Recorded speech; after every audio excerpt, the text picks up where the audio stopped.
أعوذ بالله من الشيطان الرجيم. بسم الله الرحمن الرحيم.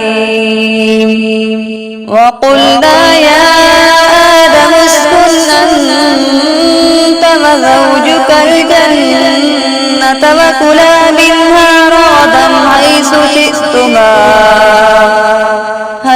شئتما ولا تقربا هذه الشجرة فتكونا من الظالمين.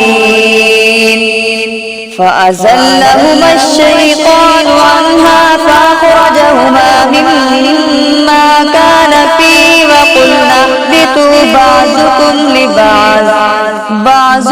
لبعض عدو ولكم في الأرض مستقر ومتاع إلى حين. فتلقى آدم من ربه كلمات فتاب عليه إنه هو التواب الرحيم. قلنا اهبطوا منها جميعا فإما يأتينكم